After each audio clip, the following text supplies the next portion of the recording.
Buenas noches amigos, ¿cómo están todos? Pues aquí nosotros muy contentos, tenemos un grupito de personas que están asistiendo en Zoom y bueno, y después de la charla disfrutamos siempre, después de la clase disfrutamos siempre de compartir experiencias, historias, filosofía y ya estamos desde las 8 de la noche, ya llevamos más de 1 hora y 3/4, hemos hecho una danza espiritual, el kirtan, hemos meditado y ahora nos toca la parte de la filosofía. Bueno, la semana pasada llegamos hasta este punto que se describió en detalle, lo repaso muy rápidamente. Hablamos de la filosofía espiritual que explica sobre la conciencia suprema, el origen de la vida, el origen del universo y la meta de la vida humana. Hablamos también de las prácticas espirituales, que ya hemos dado muchas clases anteriormente, que hemos hablado sobre el Tantra. Búsquenla en la lista de filosofía y van a encontrar todos estos temas. Entonces, el Tantra que habla de las prácticas espirituales que transforman las células protoplásmicas en ectoplasma, o sea, en mente, las células físicas se transforman en mente y luego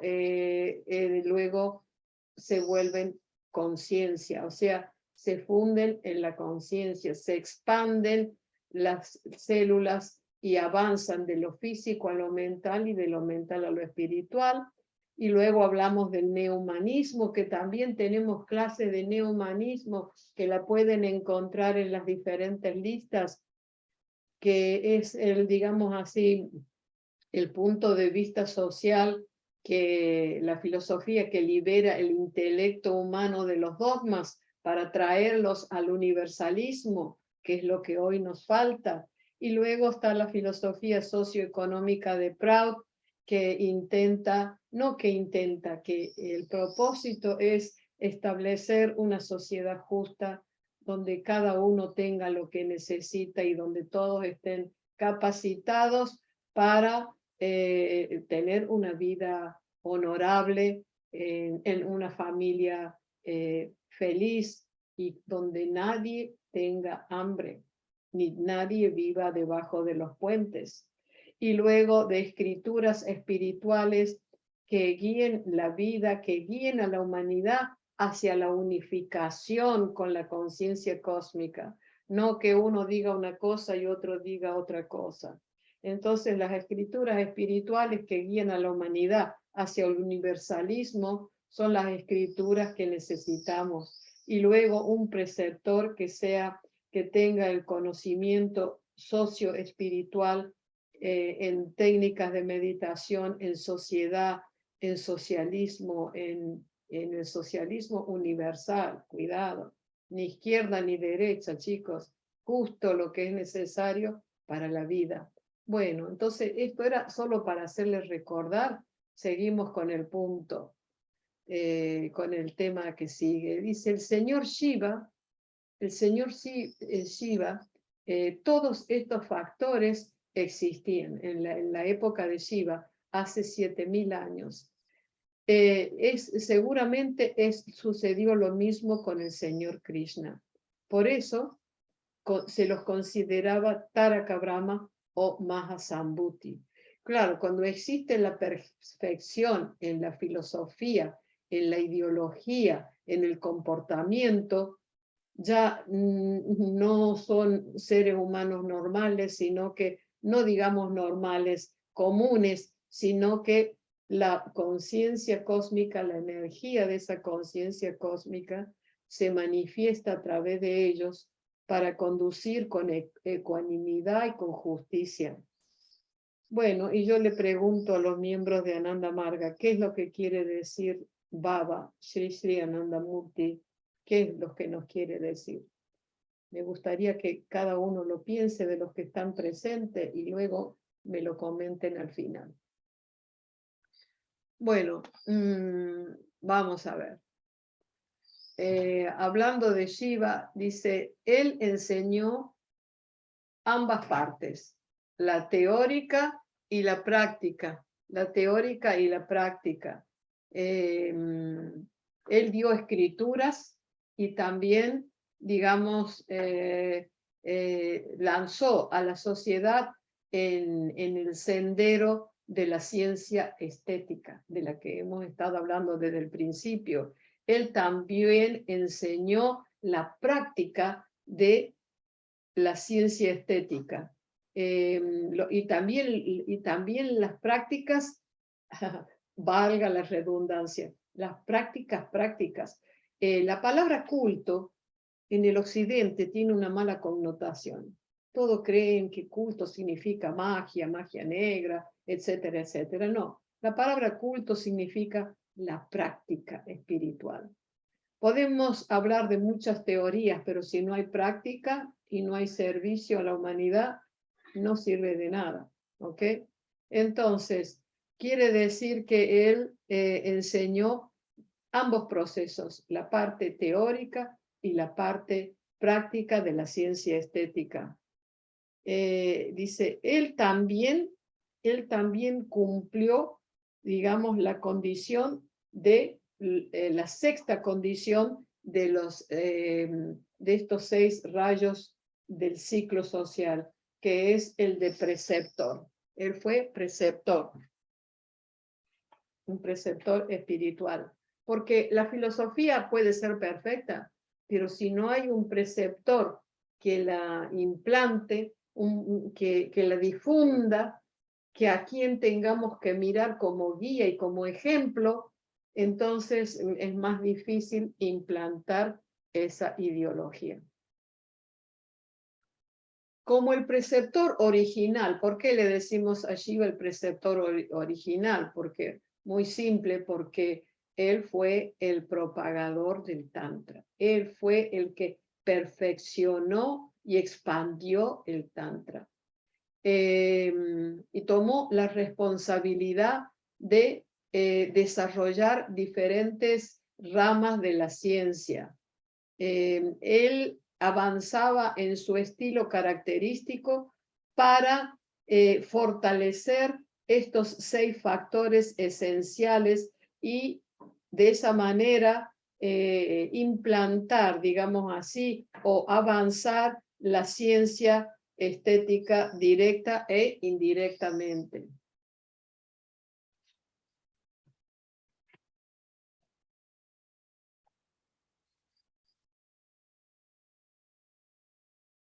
Bien, el señor Krishna en su tiempo creó una gran conciencia social.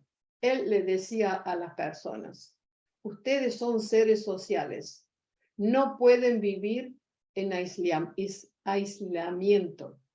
Él les enseñó el espíritu de Sangachadvan. Sangachadvan es un mantra colectivo. Quiere decir que lo se puede cantar colectivamente, quiere decir avancemos juntos. Es un mantra védico que nosotros también cantamos antes de la meditación colectiva.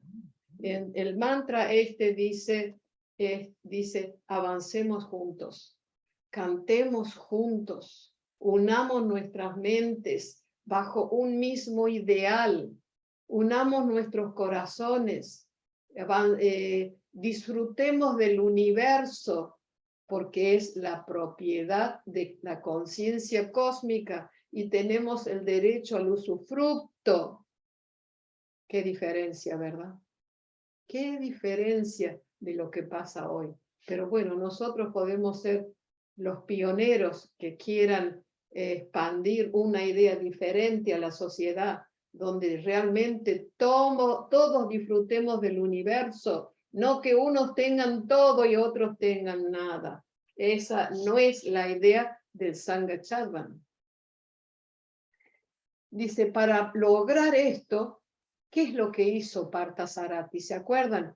Habíamos hablado de los 2 aspectos de Krishna. Braja Krishna, el dulce Krishna que danzaba, jugaba,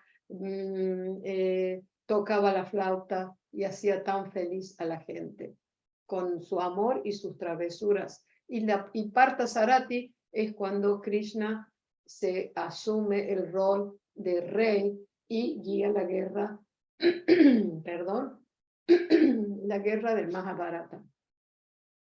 Entonces, dice así, aquellos que se ponen de pie, que se paran o que están contra el movimiento natural de la vida humana, deben ser exterminados. Quiere decir que no se puede permitir que sigamos en el mundo, ni en la tierra, ni en el universo. No se puede permitir que haya gente que esté deteniendo el paso de la vida humana. Eso no se puede permitir. Dice así, dice, es fuerte, ¿no? Dice, la aniquilación de estas personas es bueno para ambos, para ellos mismos y para la sociedad. Para la sociedad, porque se libera a la sociedad del sufrimiento de los malos. Y es bueno para ellos mismos, porque después de morir puede ser que vuelvan a reencarnar y tengan una mejor oportunidad en la vida. Por eso dice, ellos van a obtener nueva oportunidad para vivir y desarrollarse en un medio ambiente diferente, y el resto de la sociedad va a dar un gran suspiro de alivio. La contribución mayor de Krishna fue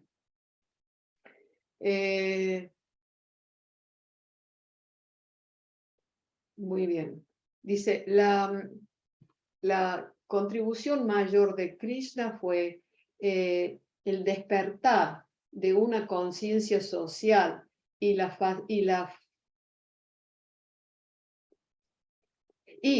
facilitó la diseminación de la ciencia estética entre la gente ampliamente. Quiere decir que él despertó la conciencia social, le hizo ver a la gente la importancia de vivir juntos, de marchar juntos, de quererse, de ayudarse, y también de esa manera, digamos así, difundió la ciencia estética entre la gente.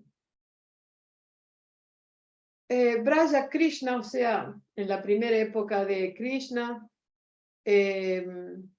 no solamente tocaba música, él inspiraba a otros a tocar música como él. Es decir, no solamente se hacía escuchar, sino que él enseñaba a los demás que también aprendieran a tocar la música. Él pudo cumplir su misión tocando la flauta, porque la flauta tiene un significado muy espiritual, que es despertar esa fuerza de la Kundalini, despertar espiritualmente y avanzar hacia la conciencia cósmica. Entonces, con ese juego de la música y de la flauta, él también guiaba a las personas. Parthasarathi dice la lucha de Parthasarathi, o sea, de Krishna en la segunda etapa de su vida, cuando dirige la guerra del Mahabharata, ¿no? Comenzó un capítulo nuevo, digamos, en la vida de Krishna, en la lucha contra la maldad y la injusticia. Es decir, en aquella época el arma de guerra era el arco y la flecha. Entonces, quiere decir, esa preparación, ese rol de Krishna en esa época era para luchar contra la maldad y la injusticia. Ok, dice, realmente hay gozo cuando se lanza una lucha contra la injusticia. Y eso es una parte de la ciencia estética. porque el hecho de esa lucha para traer justicia en aquella época, en esa guerra, el propósito era que la gente pueda disfrutar de la justicia social y también de percibir la belleza de lo divino. Entonces, ese fue el rol de Krishna. Dice, cuando la gente contempla al gran Parthasarathi, dice, cuando las personas se contemplan, cuando meditan, cuando ven a Parthasarathi, sus ondas mentales se expanden y dice, sus ondas mentales se expanden. Y esas ondas mentales cortas de los seres humanos que se apoyan en los objetos burdos, materiales y tales defectos como el nombre, la fama, el dinero. Esas personas que se han fijado en Krishna, que se han fijado en Parthasarathi, sus ondas mentales se expandan y luego, digamos así, y luego en lugar de pensar en lo material, piensan en la conciencia cósmica. Tienen, digamos así, es un proceso de expansión y en lugar de ondas cortas que se tratan de lo material, esas ondas se expanden y perciben lo que es la conciencia cósmica. Y eso es lo que logramos cuando meditamos también. Por eso, el yoga, la meditación yoga, tiene, tiene un rol muy importante en la vida de los seres humanos, porque tiene la facultad de expandir la mente, de esas ideas mezquinas, transformarlas en amor universal. Por eso es una idea universal. Y aquí no importa de qué religión, de qué nacionalidad, cuál es nuestro estatus en la sociedad. Todos pasamos por este mismo proceso. Muy bien. Dice, aquel que piensa sobre Paramapurusha, la conciencia cósmica, se transforma en Paramapurusha. Dice, en este proceso de expansión mental, debido a la constante ideación en Parthasarathi, las ondas psíquicas obtienen una gran, ¿cómo se dice? Las ondas psíquicas se expanden. Por lo tanto, estas personas comienzan a seguir el sendero de la ciencia estética. O sea, ¿qué quiere decir? Que en el proceso de expansión mental, ya que pensamos continuamente en la conciencia cósmica o pensamos en Parthasarathi, en este rol de Krishna que tiene un gran poder espiritual y social, las ondas mentales se expanden. Entonces, de esa manera podemos decir que ahora sí estamos siguiendo la ciencia estética. Dice, esta persona que amando a Krishna o amando a la conciencia cósmica, dice, ¿cuál es el cambio más importante? Empieza a amar a todo y a todos, porque todo es la expresión de la conciencia cósmica. ¿Ok? Muy bien. Entonces, ok, dice, esta urgencia, esta necesidad de los seres humanos para lograr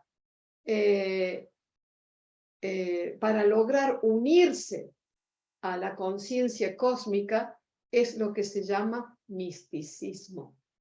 Misticismo, ese anhelo que tienen los seres humanos, esa sed que yo quiero unirme a la conciencia cósmica, yo quiero comprender, expandir mi mente sobre esto que es tan especial, tan místico. Entonces, ese anhelo es lo que se llama misticismo, el anhelo de unir el ser individual con el ser cósmico. Entonces, dice Srishtiyananda Murti, misticismo es el esfuerzo interminable de lograr un vínculo entre lo finito y lo infinito. Bueno, quiero decir, yo creo que está dado por sentado, porque siempre digo que todo esto es de los libros de Sri Sriananda Murti. Nada es mío personal. Yo a veces pongo mi opinión, todo lo que está escrito aquí en los PowerPoint y en las clases de filosofía, todo es la inspiración, la gran realización de nuestro preceptor Sri Sriananda Murti. Entonces dice, misticismo es el esfuerzo interminable para encontrar un vínculo entre aquello que es finito e infinito. Digamos así, los esfuerzos, ¿cómo se dice? Digamos que el ser humano en sus esfuerzos, en su búsqueda, es sin límites. Entonces, por lo tanto, cuando la gente piensa en Parthasarathi y sus cualidades infinitas, se pierden. Quiere decir, si nosotros meditamos en Parthasarathi Krishna, pensamos en él, adquirimos su grandeza, adquirimos sus cualidades infinitas y uno se pierde en la bienaventuranza, se pierde en esa felicidad espiritual. ¿Por qué hay tantos problemas mentales en el mundo? ¿Por qué hay tantos problemas mentales en este mundo? Ok, entonces, muy bien. Cuando pensamos en Parthasarathi, estos anhelos que tenemos de lo infinito se cumplen y nuestras mentes se expanden, adquirimos sus cualidades y nos perdemos en la bienaventuranza. Dice, Parthasarathi mismo ha desarrollado la ciencia estética. Parthasarathi mismo ha desarrollado la ciencia estética. ¿Qué podemos decir de Parthasarathi en la luz de la ciencia estética? Porque él es el creador. Krishna es el desideratum, el anhelo final de todos los seres humanos, de todos los seres vivos. Quiere decir, él es la meta, porque queremos comprender una cosa, es muy importante. Tanto Shiva como Krishna, cuando hablamos de él como el anhelo, bueno, Krishna, el ser humano físico que existió hace 3.500 años, era, digamos así, como he explicado, de Taraka Brahma o Mahasambhuti, cuando la conciencia cósmica desciende al mundo y físicamente y los guía. Entonces, cuando hablamos de él como el desiderato, nos referimos al núcleo cósmico que ha venido como Shiva, que ha venido como Krishna. ¿Ok? Eso es. El anhelo es lo infinito. Entonces, todos estamos avanzando hacia él y mientras avanzamos hacia él, mientras avanzamos hacia él, establecemos una relación con él, ¿ok? Esa relación es interna, es puramente personal, puramente personal. Parthasarathi lo dijo muy claramente, crystal clear, que si lo hizo tan claramente como el agua. dice, yo me aparezco ante una persona de acuerdo a sus deseos. Y cuando dice sus, se refiere a hombre o mujer. Dice, todo su ser se llenará con mi ser. Todos los seres de este universo están corriendo hacia mí, consciente o inconscientemente. Este es el secreto final del universo. Vemos en esta imagen de aquí, que es muy significativa, porque en la guerra del Mahabharata, Arjuna era hemos hablado un poquito antes, ¿no? Unas clases anteriores, que era el hermano medio de los 5 Pándavas, de los hijos de Pandu. Y también hemos dicho que Krishna estaba del lado de ellos porque un familiar, un tío y los sobrinos, los primos hermanos, le habían usurpado el reino. Sin embargo, cuando estaban en el momento de la guerra por empezar a pelear, Arjuna empezó a temblar de temor y de dolor porque veía que el ejército opuesto era su propia familia, su tío, su primo, su tío abuelo. No podía, empezó a, como se dice, a flaquear. Entonces Krishna le habló para darle fuerza, y no solamente le habló, sino que Krishna mostró su forma divina, digamos así, su divinidad, esa luz divina, y allí Arjuna se inspiró y accedió a luchar. Por eso dice Krishna, yo aparezco ante una persona de acuerdo a sus deseos. Su ser se llenará con mi ser. Todos los seres de este universo corren hacia mí, consciente o inconscientemente. Este es el secreto final del universo. Este es el secreto final del universo. Entonces, Krishna se reveló ante Arjuna. Es decir, se reveló, se dio a conocer su parte divina. Entonces, quiere decir, ¿qué quiere significar esto? Quiere decir que había 2 bandos, en las guerras siempre hay 2 bandos. Y cada uno estaba, digamos, llevando a cabo su rol, estaba jugando su propio rol. Pero todos, consciente o inconscientemente, marchan hacia el núcleo cósmico, porque todos son sus hijos y sus hijas.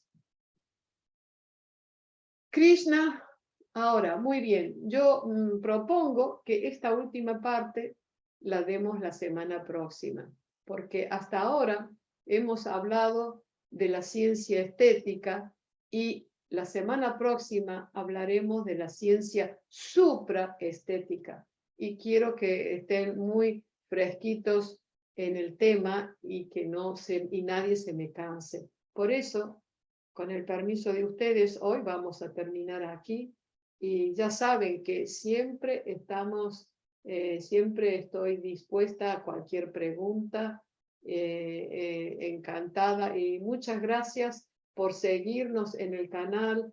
Veo que la filosofía está llegando al amor de las personas y aquí no hay ningún interés personal. Y si alguien despierta su corazón y su alma para buscar al Ser Supremo, eso ya hemos logrado lo que realmente queremos. Buenas noches y muchas gracias.